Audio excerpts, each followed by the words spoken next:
എല്ലാം തകർത്ത രാത്രി എന്ന നോവലിൻ്റെ 4-ാം ഭാഗം.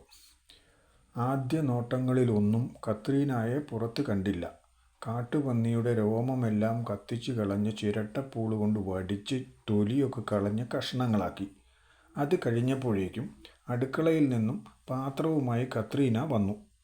അവൾ വരുന്ന സമയത്ത് കുട്ടിച്ചൻ ചേട്ടൻ അവതച്ചൻ്റെ കാര്യം പറഞ്ഞുകൊണ്ടിരിക്കുകയായിരുന്നു. നേര് പറയാലോ അവതച്ച, തന്നെക്കൊണ്ട് ഇത്രയും വലിയൊരു സാധനത്തിൻ്റെ പിൻഭാഗം പൊക്കിക്കൊണ്ടുവരാൻ കഴിയുമെന്ന് ഞാൻ തീരെ വിചാരിച്ചില്ല. ജോസ് ഇവിടെ വന്ന് പറഞ്ഞപ്പോഴും ഞാൻ വിചാരിച്ചത് വല്ല കുഞ്ഞു പന്നിയുമായിരിക്കുമെന്നാണ്.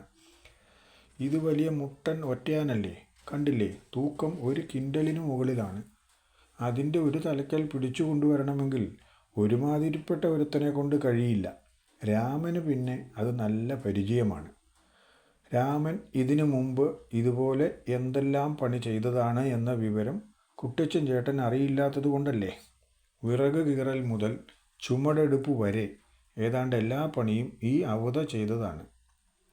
അത്ര വലിയ ഭാരമായിട്ടൊന്നും എനിക്ക് തോന്നിയില്ല കേട്ടോ. വണ്ടി ചുമക്കുന്ന കാളയ്ക്ക് പിടുക്കൊരു ഭാരമല്ല എന്ന് പറയാറില്ലേ, അതുപോലെ ഇത്രയും കാലം ചെയ്തത് വെച്ച് നോക്കുമ്പോൾ ഇതൊരു പ്രശ്നമേ അല്ല.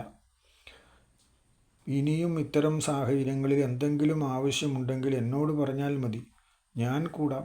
ഇനി കയ്യാല കെട്ടുന്നതിനിടയിലാണെങ്കിലും സാരമില്ല. ഏതായാലും ഇവനെ ഇവിടെ കിട്ടിയത് നന്നായി. ജോസ് ഇതുപോലെ ഏതെങ്കിലും സാധനത്തിനെ തട്ടിയേച്ചു വരുമ്പോൾ പെട്ടെന്ന് പോയി വിളിക്കാൻ ഒരാളായില്ലേ, വിശ്വസിക്കുകയും ചെയ്യാം എന്നാണ് ഇതുവരെയുള്ള അനുഭവം. പെൺകൊച്ച് പന്നിയുടെ കരളും ചങ്കും എല്ലാം കൂടി വറക്കാൻ തീയേൽ വെച്ചിട്ടുണ്ട് കേട്ടോ. അതും കൂടി കഴിച്ചിട്ട് പോയേച്ചാൽ മതി. അത് ചുമക്കുന്നവർക്കുള്ള അവകാശമാണ്. വീതം കിട്ടിയതുകൊണ്ട് പെട്ടെന്നങ്ങ് പോയേക്കരുത്. പരമാവധി അരമണിക്കൂർ, അതിനിപ്പുറം അവളത് തയ്യാറാക്കി കൊണ്ട് വിളമ്പിത്തരും. വയറ് നിറച്ച് കഴിച്ചിട്ടങ്ങ് പോവുക. ബാക്കി വീട്ടിൽ ചെന്നേച്ച് നല്ലോണം എരിവ് ചേർത്ത് കറി വയ്ക്കാൻ പറയണം നിന്റെ പെണ്ണിനോട്. താൻ കല്യാണം കഴിച്ചതാണെന്ന് വിചാരിച്ചാണ് കുട്ടിച്ചൻ ചേട്ടൻ്റെ വർത്തമാനം. അതേതായാലും ഇപ്പോൾ തന്നെ പറഞ്ഞ് പരിഹരിച്ചു കൊടുക്കണം. ഇല്ലെങ്കിൽ പിന്നെയും അങ്ങനെ തന്നെ വിചാരിച്ചു കൊണ്ടിരിക്കില്ലേ. അതിന് ഞാൻ കല്യാണം കഴിച്ചതൊന്നുമല്ല. പിന്നെ വീട്ടിൽ കറി വയ്ക്കാനും മറ്റും അമ്മയുണ്ട്. അമ്മയുടെ കയ്യിലേക്ക് കൊണ്ടുപോയി കൊടുത്താൽ മതി. ബാക്കി വേണ്ടതൊക്കെ ചെയ്തുകൊള്ളും. അവരോടൊക്കെ പിന്നെ പ്രത്യേകിച്ച് ഒന്നും പറഞ്ഞു കൊടുക്കേണ്ട കാര്യമില്ല. അത് ശരിയാ, ചെയ്ത് പരിചയമുള്ളവരോട് പറയാതിരിക്കുകയാ നല്ലത്. അമ്മയോടാണെങ്കിൽ പറയാൻ പോവുകയേ വേണ്ട. കൊണ്ടുപോയി അങ്ങ് കൊടുത്തേച്ചാൽ മതി. ഭംഗിയായി കറി വെച്ച് കിട്ടിക്കോളും. ഇത്രയും ആയപ്പോഴേക്കും കത്രീനാമ്മ ഒരു വലിയ പാത്രം തുണി കൂട്ടി 2 വശത്തും പിടിച്ചു കൊണ്ടുവന്നു. ചങ്കും കരളും കൂടി നുറുക്കി വേവിച്ചതാണ്.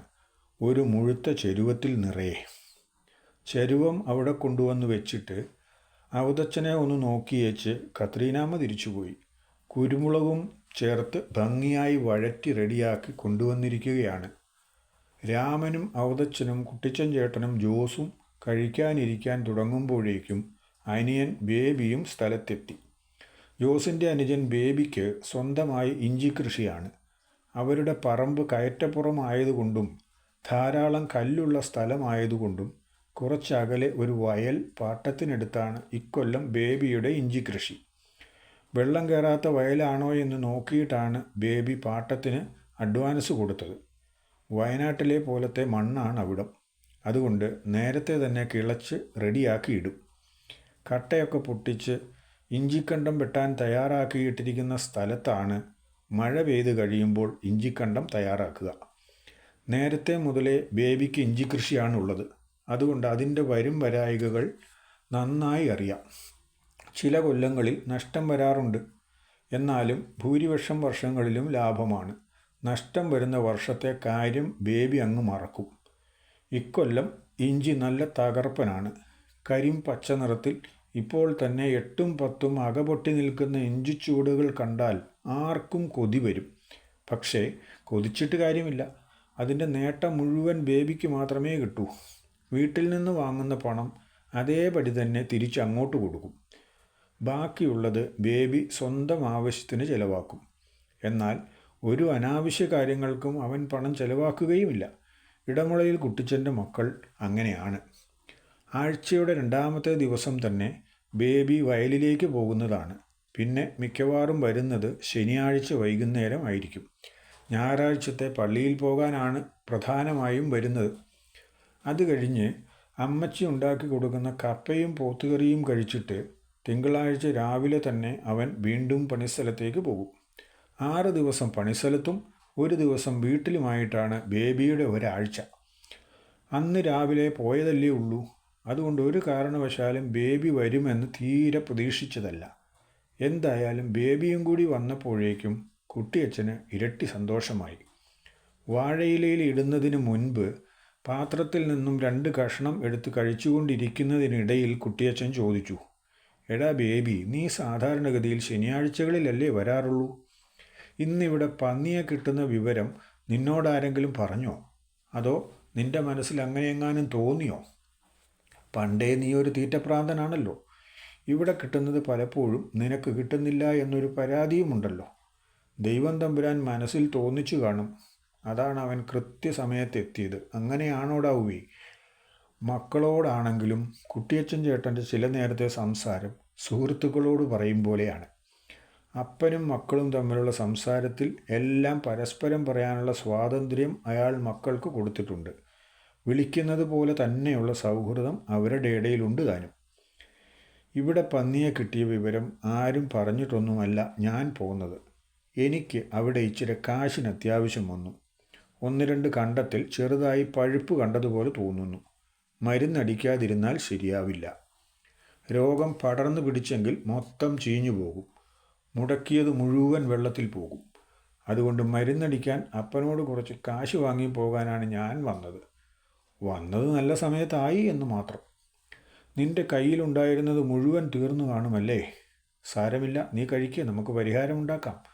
നാളെ തന്നെ മരുന്നടിക്കണം. അതിന് മുടക്കം വരുത്തരുത്. എല്ലാവരും കൂടി ഒരു വാഴയില വെട്ടിയിട്ട് അതിൻ്റെ വട്ടത്തിലിരുന്നു.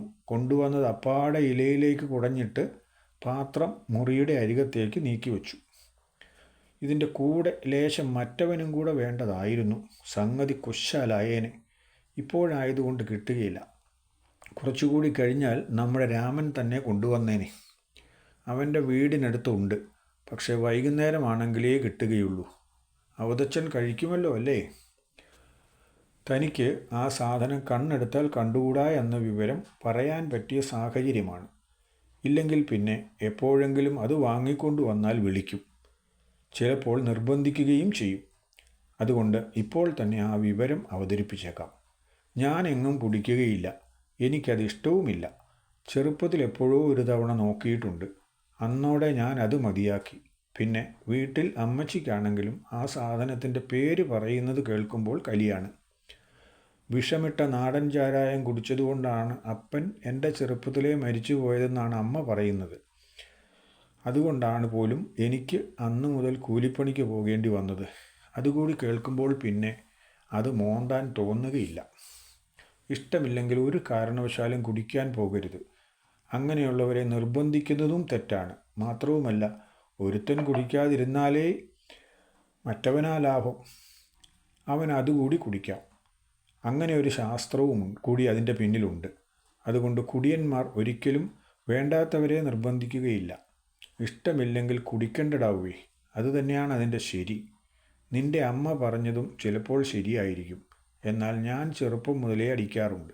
സ്ഥിരമായിട്ടൊന്നുമില്ല. എന്നാലും ഇതുവരെ ഞാൻ ചത്തില്ല എന്നതുകൊണ്ട് ആ വകയിൽ തന്നെ തട്ടിപ്പോകാൻ മേലായികയുമില്ല.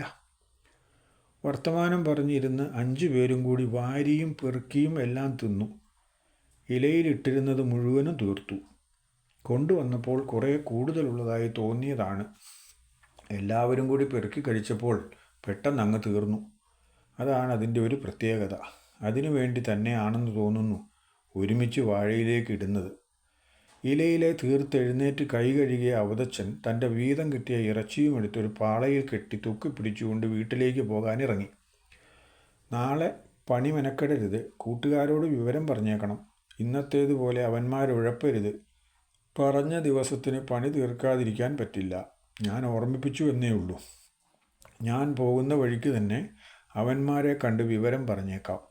അവന്മാരവിടെ ഇല്ലെങ്കിൽ അവരുടെ വീട്ടിൽ പറഞ്ഞാലും മതിയല്ലോ. അവരെ അങ്ങനെ വിട്ടാലും പറ്റില്ല. ഇത്രയും പറയാൻ വീട്ടിലേക്ക് പോകുന്ന വഴി അവരുടെ വീടുകളിൽ കയറാം എന്ന് പറഞ്ഞെങ്കിലും അയാൾ നേരെ തൻ്റെ വീട്ടിലേക്ക് തന്നെയാണ് പോയത്. പാളയിൽ പൊതിഞ്ഞ ഇറച്ചിക്കെട്ട് കൊണ്ടുപോയി വീട്ടിൽ കൊടുത്തിട്ട് തിരിച്ച് കൂട്ടുകാരുടെ വീടുകളിൽ കൂടി വന്ന് എല്ലാവരോടും വിവരം പറഞ്ഞു. സംഗതി പറ്റിയത് എന്താണെന്ന് വെച്ചാൽ, ഞായറാഴ്ച വൈകുന്നേരം എല്ലാവന്മാരും വെള്ളമടിച്ചു. അത് സാധാരണയിലും ലേശം കൂടിപ്പോയി. തിങ്കളാഴ്ച കാലത്തെ തല പൊങ്ങിയില്ല. പിന്നെ എങ്ങനെ പണിക്ക് വരും? അതാണ് പറ്റിപ്പോയത്. എന്നാൽ വിവരം അവതച്ചനോട് പറയാനൊട്ട് പറ്റിയതുമില്ല. ഒരു ദിവസം കിടന്നുറങ്ങിയപ്പോഴേക്കും തല നേരെ നിൽക്കാനായി. മാത്രവുമല്ല, ഇനി വെള്ളമടിക്കണമെങ്കിൽ പണിയെടുത്ത് കാശ് കിട്ടിയാലേ ഉള്ളൂ. പണിക്ക് ചെന്നില്ലെങ്കിൽ കുട്ടിച്ചൻ ചേട്ടൻ്റെ അടുത്ത് നിന്ന് നയാ പൈസ കിട്ടുകയില്ല. അതുകൊണ്ട് കൃത്യമായി പണിക്ക് പോവുക, ശനിയാഴ്ച കണക്ക് തീർത്ത് പണം വാങ്ങുക, അതുകൊണ്ട് അന്നും പിറ്റേന്നും കുടിക്കുക. പന്നിയെ കിട്ടിയതിൻ്റെ പിറ്റേ ദിവസം മുതൽ കയ്യാലപ്പണി സാധാരണ പോലെ മുന്നോട്ട് തന്നെ നീങ്ങി.